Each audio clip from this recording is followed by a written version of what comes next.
Hello, and you're watching The Buzz here at WCTV with me, your host, Queen Banda. Today with me is Tom Smith from the Gateway Treasure Hunters Club. And he is here to talk to us about what the organization is about, who are they, and what they're doing. So stay tuned.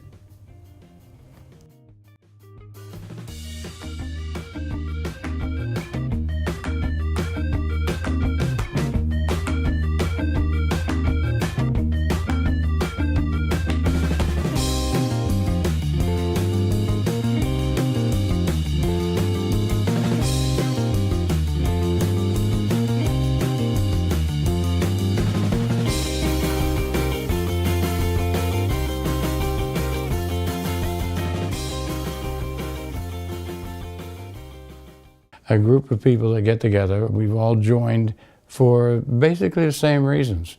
We wanted to meet other people that have the same interests that we do. Mm-hmm. We've all joined because we wanted to learn more about the hobby. You said hobby. Talk to us about what is the hobby. The hobby itself is just what it says as a treasure hunters. What do you consider treasure? Yes. What you might consider treasure, I might not, all right? To us, one man's trash is another man's treasure, so to speak. Things that we find, you can go to the beach and find coins. Doing that, coin shooters are people that are basically finding today mostly what people lost within the last couple of weeks. Yes. But you can go there, you can find everything that anything made out of metal Yes. that somebody would carry on the beach, all right? Whether it be jewelry, whether it be trash, or whether it be coins or whatever. Same way in the water. When you're doing the water, you don't get the level of trash you would obviously on the beach. So you could go a long way before you even get what we call a hit. Where you get the signals that something's there to dig. And now, do you always target the beaches, or do you also? No. I myself personally, yes. I like to do all different phases of it. I like going and what they call just getting in the dirt. You get out and you go into the fields, or you go into private properties. With permission, of course. Okay. That's one big point. It's very rare that we would go to a private yes. Piece of land or private property as a group. Yes. Mainly because you're either going to have to pay a fee to the owner of the property, or they're not going to allow you to go on there anyway because they don't want a large group of people running around all over their property. And people are very skeptical. It's hard enough to get for just one or two people to get out there, let alone go out there with an army. But it's a lot of work and a lot of time. You mentioned the treasures, and you said that you don't have a specific definition to what the treasure entails in your organization.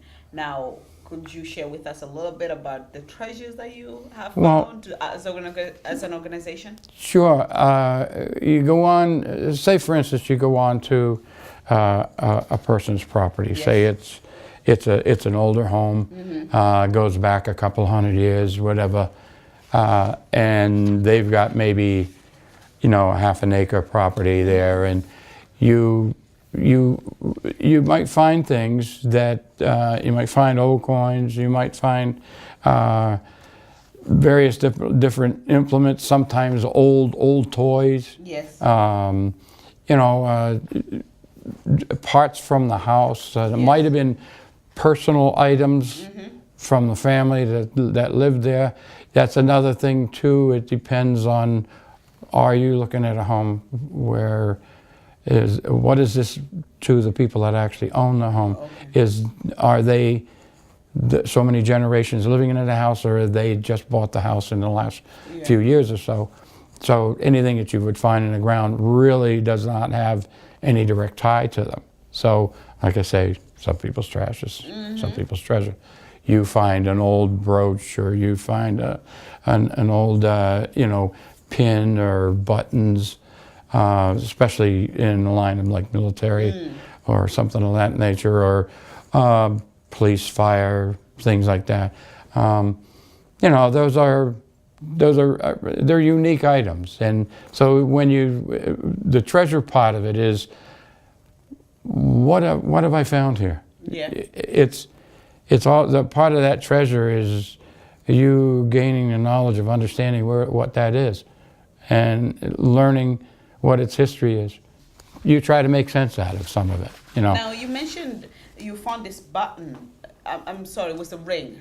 It was a ring of a veteran, I believe? Yes. Yes. That was a club event. Oh, okay. Sorry. So may you please tell us that story? Yes. About 3 weeks ago or so, 3, maybe 4, one of our members, who happens to own a treasure hunter shop down on the Cape, down in South Yarmouth, made contact to my wife and myself about getting a few people together to go down and help find a ring. The conservation office down there, there's a conservation company, I guess is what it is. They have had one of the guys that works there, his friend is a 90-year-old Marine. He joined the Marine Corps when he was 17 years old during the Second World War, and right after he got out of basic, he bought that ring, of a Marine Corps ring. While he was down there a year ago, helping to clear brush on the property, we got a group of us, about 10 people altogether, that ended up coming down. And within 15 minutes, we walked up, boom. You found the ring? Yeah. Yeah, the ring was found by one of our members, and bada bing, Dr. Mike Myers, who's a member of he's our training officer, and he was the one that found it. And next thing you know, the reaction from the Marine's face must be priceless. Absolutely priceless. He just, you couldn't wipe the smile off of his face. And something like that, that's part of what we do as an organization, as a group. There are individuals within that members that are that belong to various different organizations, such as ringfinders.com. It's an international organization where if they're able to get some kind of markings and to be able to find the owners, or they will call in and they will make contact with ring finders and say, I lost this ring at this location and this is what I have, and then they will do everything impossible to get that piece back to them. Let's talk about the equipment. Okay. What do you use? I personally use a couple of different machines. I use on land and on sand and stuff. I use a Garrett AT Pro, which is a very versatile machine. It's I'm not saying it's not the hardest machine to get involved. It's not a major learning curve to operate. You don't have to learn the menu. You don't have to be a PhD to use it. So but it's a very effective and very well made, and it's made in the United States. And their maintenance is excellent also. A lot of it has to do with your own personal preference of what you want. When someone would say something to me like, I talk to somebody on the beach per se, and they say, well, what's a good detector to get? I'll tell them to go online and go to some place and just type in metal detectors. And it'll bring you up, and you can sit there and read the different things and make the choice for yourself. But a lot has to do with the amount of money you want to spend. The one thing I will say about the equipment involved is the more money you expend, the more, whistles and buttons and the rest and all of that is involved, which gives you more information of what you're doing. Don't get me wrong, it's a higher learning curve. Some pieces of equipment are they're not meant for me. I haven't got the time. I look at it like I'm any day I'm not really enjoying my machine, I'm wasting time. Yes, Right? yes. Oh, you sound very passionate about this. Oh, yes. This hobby. Please tell us what got you into this hobby. 1972, Okay. I was fresh out of service. Yeah. I was living in Staten Island. I had a friend of mine who lived in Brooklyn, and he called me up, and he said, let's get together, man. You know, we were overseas together. Yes. And I said, yeah, okay. Yeah, so I went over it was one afternoon, and Yes. I went over, and when I was there, you know, we're talking about different things, and then he brings out this buzz box, what I call now. I have one. I still have it. I still have it, because basically it's what beat frequency oscillator, and all it did was have a tone on it. It had a tone, and it would increase or decrease, Depending and and depending on whether it was metal or mineral, and you adjusted both, and it was quite an experience. But it worked. Yeah. And I said, what are you going to do with that? Yeah. He says, I find coins and jewelry and stuff. I'm going like, oh, I thought you were, you know, maybe looking for mines or something. I don't know. You know, what are you doing? You were going to go to work for the city, you know, looking for pipes or something. And he goes, no. He says, you got to see this thing go. And yeah, okay. So we went down to a local park. There was a baseball, you know, complex type thing down there. And we found about 20 some coins in about 15, 20 minutes. I was really like, wow, this is really pretty cool, you know. And we didn't have the elaborate digging tools and the things that we got today. We were using just like a screwdriver and an ice pick probe type thing, and then we'd flip it up and work it out, and then we had another little digging tool, like a garden tool. And I thought, this is really pretty cool, you know. He says, well, I'll come over. We'll go out. So he come up the following weekend, come over to Staten Island, and we went down by the old fort. And in that day, you could walk right in, over and in and over anything. You know, you didn't have any restrictions or anything. It's not an active place now, but at the time it was still an active military installation. And we found 2 gold coins.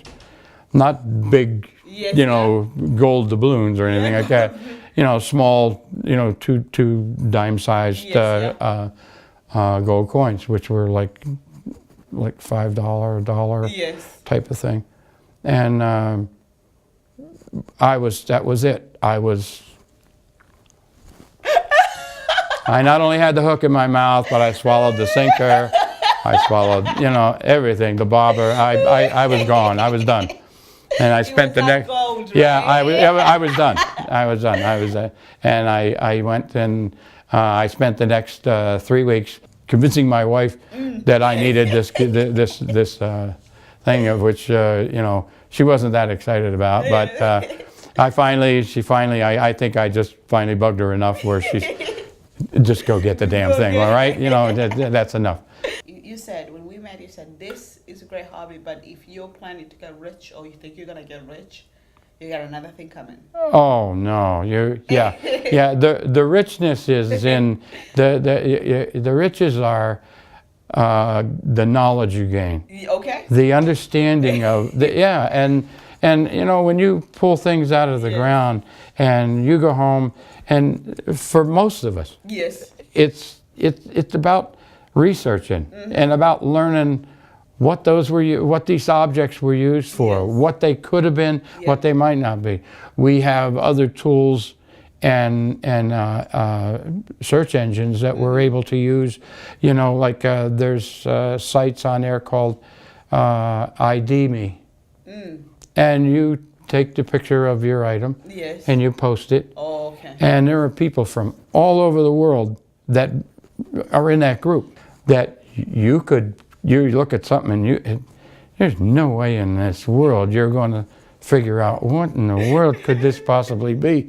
But yet some guy from, out in Idaho or wherever, comes on, oh yeah, I remember seeing that. That's of this, and this. And, they come over. Some of these guys can even give you the pot numbers of, what these things are, I mean, there's that many knowledgeable people out there. So the richness is the knowledge, not money value. Well, you go out and you find a certain amount of coins. Like for me, most of what you're going to find out there is going to be clad. Okay. So it's not going to have anything more than the actual face value. Yes. That's it. Like I said, when you're on the beaches, most of what you're finding is what's been lost in the last couple of weeks, at best. A lot of times it's just been what's been lost that day. I don't know if you've ever really walked the beaches much, but how many times have you walked the beach and you found 2 or 3 coins laying right there on the surface? Somebody got up out of their pocket or might have been in a purse, tipped it, and boom, out it came, and they never even knew it. You're not going to hear a coin hit the sand. So but that happens, and that's basically what you're going to find in that as a coin shooter, unless you go into property or in the dirt, like I was saying, into parks and various places like that.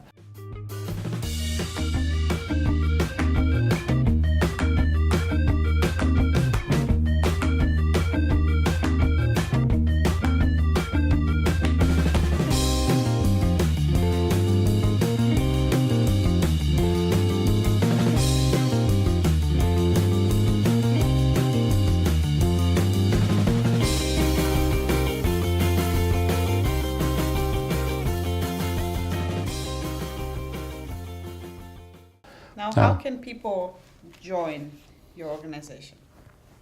All you have to do, maybe you come to our, go online, gthclub.com, and that's our that's our website. We also have a Facebook group, like I was saying, but you have to join the group to be able to see what's been posted. And if you wanted to join, you could come to one of the meetings or any one of our events that's advertised online and join right there. We have a code of ethics that we follow that is very important.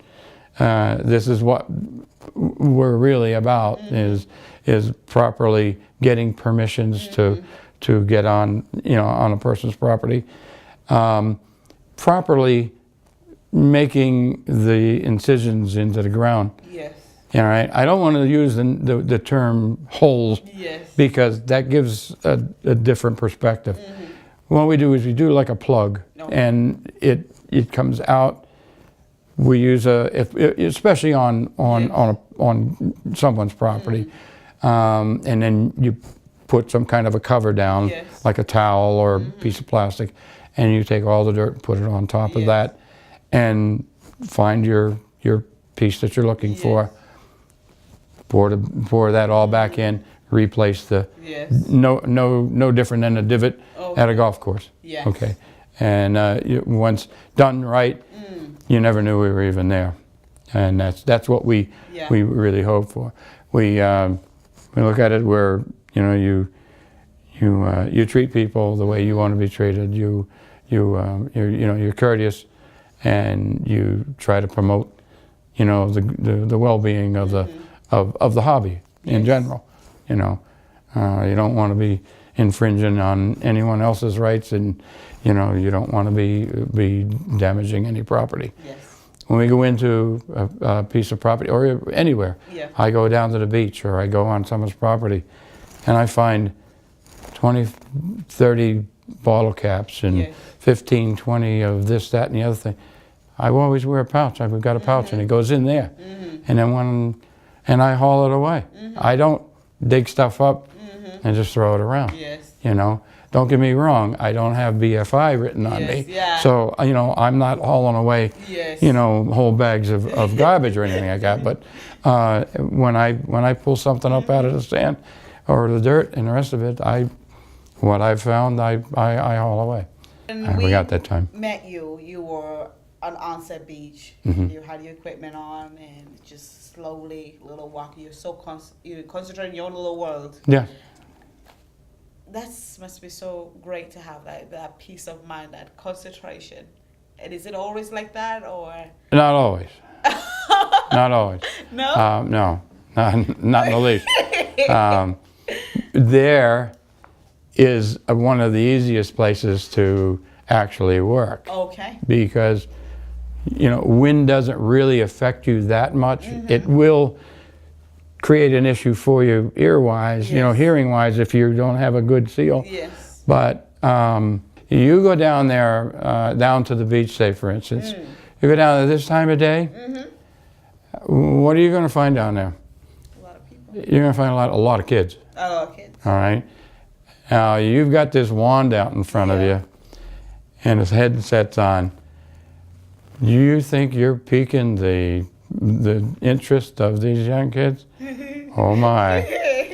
You could be a real Pied Piper in a real short period of time, and you're next thing you know, you've got them. I myself personally, Yes. I find it entertaining sometimes. Yes. Don't get me wrong. There's times when I really could do without this. Okay, Yes. but I find that the kids are generally they're just really interested in what you're doing. Yeah. They just are just full of curiosity, and they just want to know. They just want to learn. So, you know, I tell them, you know, they ask me what I'm looking for, and I tell them I'm looking for anything metal that somebody might have dropped. I'm Yes. looking for coins and jewelry or whatever. And they, you know, that's good, you know. Occasionally, I'll see a kid out there. I've found, like, say, a toy car. I have right now, probably Yes. just this season, probably 20, 30 cars. Yes. And I joke with it online as being my used car lot. You know, yeah, I've got a new addition to my car lot. You know, come on down and, you know, check out your next ride. You know, type of thing. You know, that's part of the fun. Occasionally, I'll see a kid down there, and you can see they haven't got a lot going. Yeah. So, and I'll turn around and I'll say, "Hey, you like cars?" And I'll let them have the car. You know, and I feel good, he feels good, and you know, have a nice day. You know. You have managed to sell me this hobby. I think I'll be going online and try to find myself my metal detector.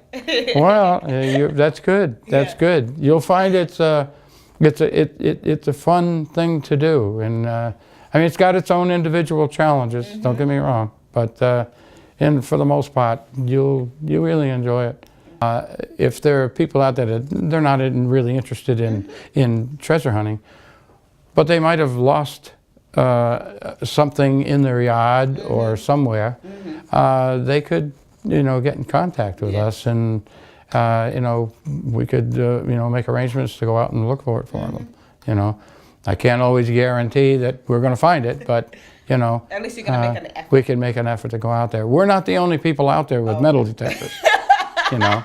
I've gone down to the beach down there, and I walk out, and there's 4 other people out there, and I'm out there, or I've gone down there at like 6 o'clock in the morning, and the whole place has been covered because you can see the footprints and where they've been dragging the scoops, and you don't want to do that one day. so you know, there's a lot of people around that have them that don't belong to, you know, organizations. Thank you so much for watching The Buzz here at WCTV. With my guest today was Tom Smith from the Gateway Treasure Hunter Club, right? Gateway Treasure Hunters Club, yes. So hopefully you reach out to him if you have any questions, and if you're interested, you too could be a member of those club. Thank you so much. Have a lovely day.